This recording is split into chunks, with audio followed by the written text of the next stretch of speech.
Hello everyone, welcome to our channel. इस video में हम क्लास 10 हिंदी व्याकरण के चैप्टर वाच्य को पढ़ने वाले हैं। ठीक, वाच्य एक बहुत छोटा सा चैप्टर है और आसानी से समझ में भी आ जाता है। ठीक, तो स्टार्ट करते हैं। वाच्य वाच्य द्वारा यह पता चलता है कि वाक्य में कर्ता, कर्म या भाव में से किसकी प्रधानता है। ठीक, प्रधानता होना मतलब उस वाक्य में मुख्यता किसकी है, वाक्य को लीड कौन कर रहा है। ठीक, अब कर्ता, कर्म या भाव में से तीनों में से कोई एक लीड कर सकता है। अब इसी को हम वाच्य कहते हैं, यानी किसी भी वाक्य में कर्ता या कर्म या भाव में से किसी की भी प्रधानता होना ही वाच्य कहलाता है। ठीक, अब वाच्य के तीन भेद होते हैं हिंदी में। ठीक, पहला कर्तृवाच्य, दूसरा कर्मवाच्य और तीसरा भाववाच्य। अब बारी बारी करके तीनों को समझते हैं। ठीक, तो पहले प्रकार से शुरू करते हैं कि कर्तृवाच्य क्या होता है।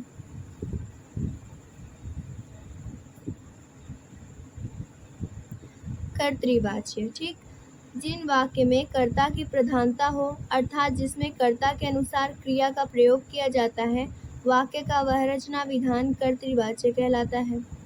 ठीक, किसी भी वाक्य में अगर कर्ता की प्रधानता होती है तो उस वाक्य को हम कर्तृवाच्य वाला वाक्य बोलते हैं। ठीक, वह कर्तृवाच्य हो जाएगा।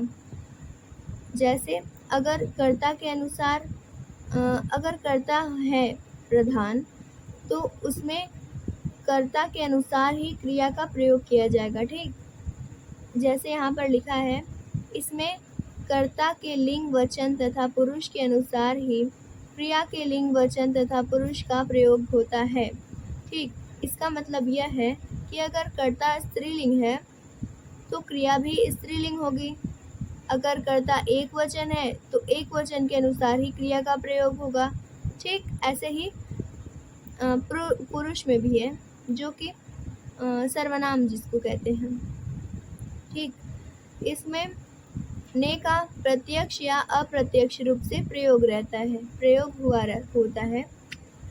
प्रत्यक्ष या अप्रत्यक्ष यानी जैसे आपने पिछले क्लासेस में पढ़ा होगा कारक के बारे में।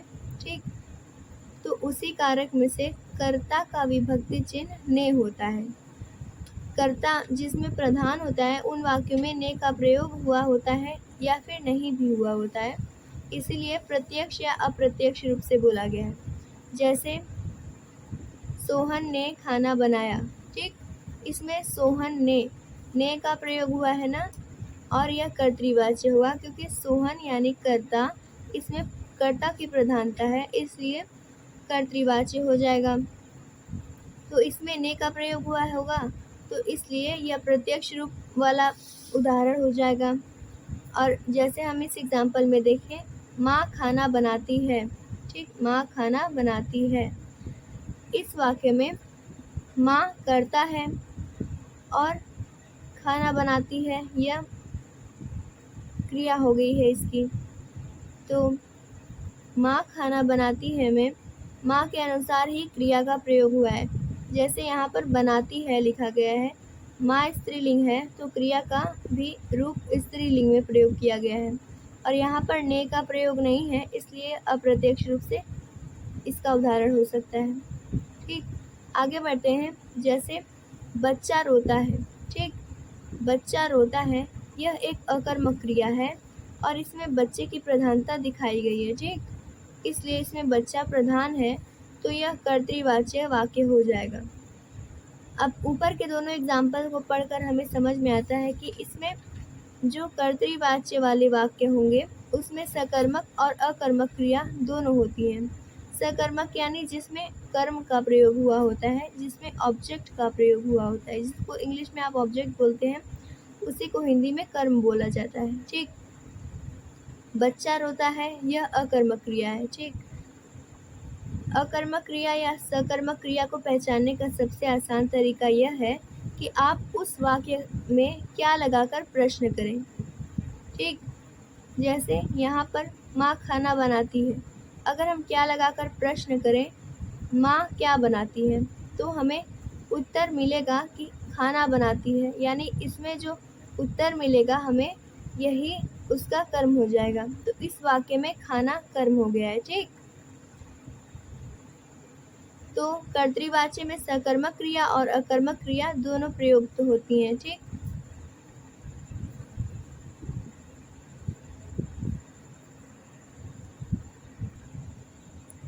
तो उम्मीद है कि आपको कर्तृवाच्य समझ में आ गया होगा।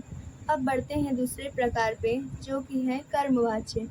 ठीक, जिन वाक्यों में कर्म की प्रधानता हो और कर्ता गौण हो, अर्थात जिसमें कर्म के अनुसार क्रिया का प्रयोग किया जाता है, कर्मवाच्य कहलाता है। ठीक, जिन वाक्यों में कर्म की प्रधानता हो। ठीक, अगर किसी भी वाक्य में कर्म की प्रधानता होगी और कर्ता गौण होने का मतलब यह है कि उसमें कर्ता की इम्पोर्टेंस ना होकर कर्म की इम्पोर्टेंस होगी, कर्म की मुख्यता होगी। ठीक, तो जिन वाक्यों में कर्म की प्रधानता होगी और कर्म के अनुसार ही क्रिया का प्रयोग किया जाएगा, वह कर्मवाच्य कहलाएगा। ठीक है, इसमें प्रयुक्त क्रिया के लिंग, पुरुष तथा वचन का निर्धारण कर्म के लिंग, पुरुष एवं वचन के अनुसार होता है।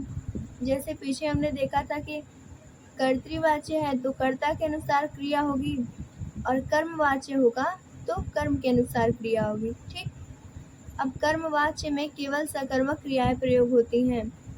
नाम से ही पता चल रहा है कि कर्मवाच्य है, जिसमें कर्म का होना आवश्यक है, इसलिए सकर्मक क्रियाएं होंगी, क्योंकि सकर्मक क्रियाओं में कर्म उपस्थित होता है और अकर्मक क्रियाओं में कर्म उपस्थित नहीं होता। ठीक, और कर्मवाच्य की वाक्यों में से या के द्वारा का प्रयोग होता है। ठीक, इसमें से या के द्वारा का प्रयोग होता है। ठीक, से या के द्वारा कर्मवाच्य में प्रयोग किए जाने वाले विभक्ति चिन्ह हैं। ठीक, अब किसी भी वाक्य में आप देखेंगे जो कि कर्मवाच्य, जिसमें कर्मवाच्य की प्रधानता होगी यानी कर्म की प्रधानता होगी, अगर उस वाक्य में आप देखेंगे तो उसमें आपको से या के द्वारा का प्रयोग होता हुआ मिलेगा। ठीक, जैसे एग्जाम्पल से देखते हैं, रागिनी से गाना गाया जाता है।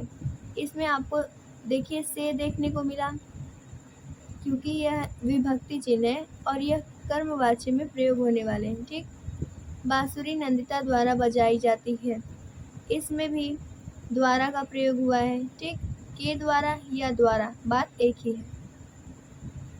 अब आप इन वाक्यों में देख सकते हैं कि रागिनी स्त्रीलिंग है और यह कर्म है, पर हमें इससे नहीं लेना देना है। कर्मवाच्य है तो इसमें कर्म की प्रधानता दिखाई जाएगी। जैसे गाना, इसमें कर्म है। ठीक, तो गाना पुल्लिंग माना गया है यहाँ पर, तो गाया जाता है का प्रयोग हुआ है। अगले एग्जाम्पल में देखते हैं, बांसुरी नंदिता द्वारा बजाई जाती है। इसमें कर्म है बांसुरी। ठीक, अब बांसुरी के अनुसार ही क्रिया का प्रयोग किया जाएगा, तो यहाँ पर बांसुरी स्त्रीलिंग है तो बजाई जाती है का प्रयोग किया गया है। ठीक, आपको समझ में आ गया होगा कि कर्मवाच्य क्या है।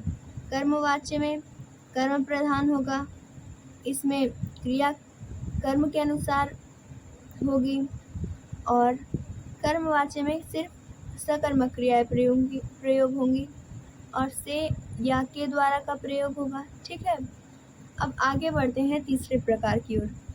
तीसरा प्रकार है भाववाच्य।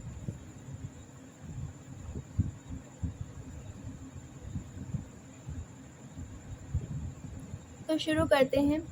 जिन वाक्यों में भाव की प्रधानता होती है, अर्थात जिसमें भाव के अनुसार क्रिया का प्रयोग किया जाता है, वह रचना का विधान भाववाच्य कहलाता है।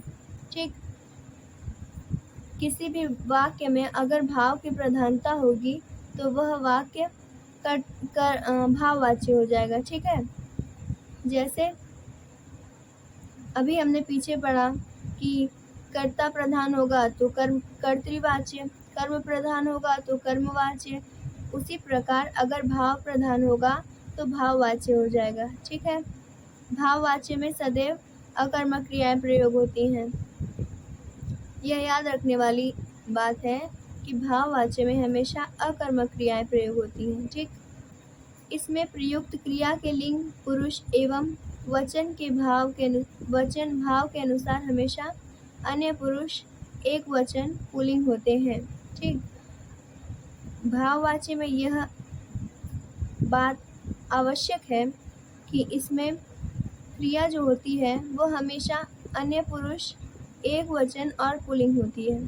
ठीक है, हमेशा होगी। ठीक, हर वाक्य में। अब जैसे एग्जाम्पल से देखते हैं, अब महिमा से चला नहीं जाता।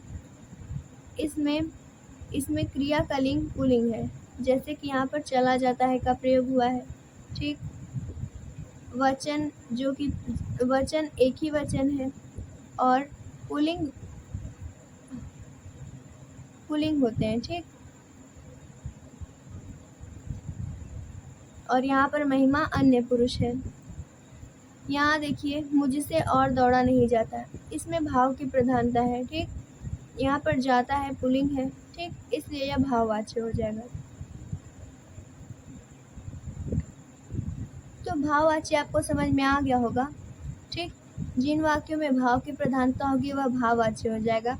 भाववाच्य में सदैव अकर्मक क्रियाएं प्रयोग होंगी और भाव के अनुसार हमेशा क्रिया अन्य पुरुष एक वचन और पुल्लिंग होंगे। ठीक, अब आगे बढ़ते हैं। वाच्य परिवर्तन। ठीक, ये चैप्टर का दूसरा पार्ट है, वाच्य परिवर्तन। वाच्य परिवर्तन का अर्थ एक वाच्य से दूसरे वाच्य में बदलना। कर्तृवाच्य को कर्मवाच्य अथवा भाववाच्य में और भाववाच्य अथवा कर्मवाच्य के वाक्यों को कर्तृवाच्य में बदलना वाच्य परिवर्तन कहलाता है। एक वाच्य को दूसरे वाच्य में परिवर्तित करना ही वाच्य परिवर्तन कहलाता है। ठीक है, अगर कर्तृवाच्य है तो उसको हम कर्मवाच्य और भाववाच्य में बदल सकते हैं। कर्मवाच्य है तो कर्तृवाच्य में बदल सकते हैं और भाववाच्य है तो कर्तृवाच्य में बदल सकते हैं। कर्मवाच्य को सिर्फ कर्तृवाच्य में इसलिए बदला जाता है क्योंकि कर्मवाच्य में हमेशा सकर्मक क्रियाएं का प्रयोग होता है और जो भाववाच्य होता है उसमें अकर्मक क्रियाओं का प्रयोग होता है। ठीक, तो यह पॉसिबल नहीं है कि बिना कर्म के हम कर्मवाच्य से कर्तृवाच्य में या फिर भाववाच्य में बदल सकें। और ऐसे ही ठीक इसी प्रकार भाववाच्य को कर्तृवाच्य में बदला जाता है और कर्मवाच्य में नहीं बदल सकते क्योंकि कर्मवाच्य में कर्म की उपस्थिति होना जरूरी है और भाववाच्य में कर्म नहीं होता है। ठीक, आगे उदाहरण से समझते हैं कि वाच्य परिवर्तन होता क्या है। ठीक,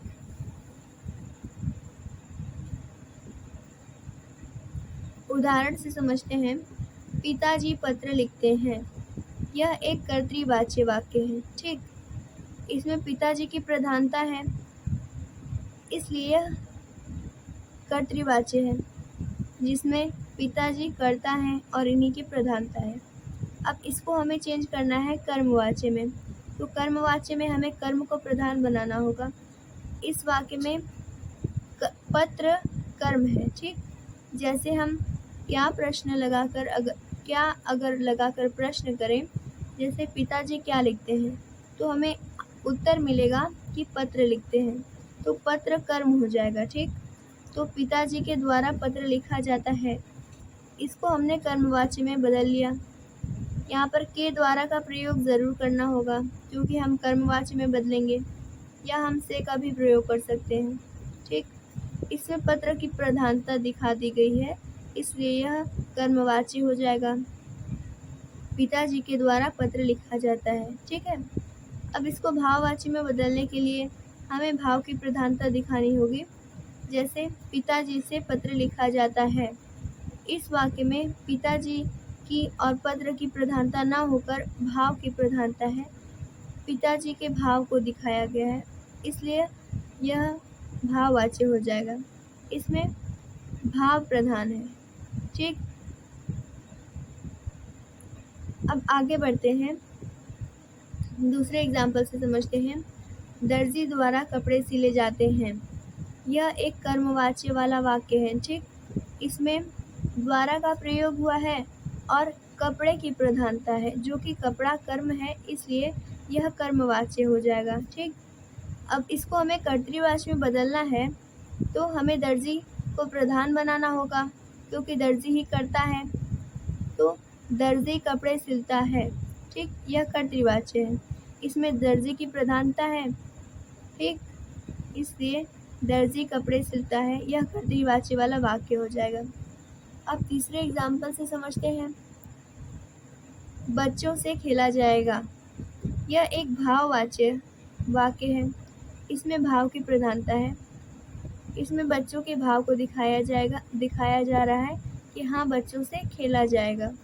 ठीक, अब इसको हमें कर्तृवाच्य में बदलना है, तो कर्तृवाच्य में कर्ता प्रधान होता है और इस वाक्य में बच्चे हैं, बच्चे कर्ता हैं। ठीक, तो हमें बच्चे को प्रधान बनाना होगा, तो बच्चे खेलेंगे। ठीक, यह कर्तृवाच्य का वाक्य हो जाएगा, इसमें बच्चे प्रधान हैं। ठीक है, तो इसी के साथ हमारा यह चैप्टर कंप्लीट होता है, वाच्य, जो कि एक छोटा सा चैप्टर और आसान चैप्टर है। ठीक है, तो उम्मीद करती हूँ कि आपको समझ में आ गया होगा अच्छे से। तो वीडियो को एंड करते हैं, मिलते हैं नेक्स्ट वीडियो में। Thanks for watching.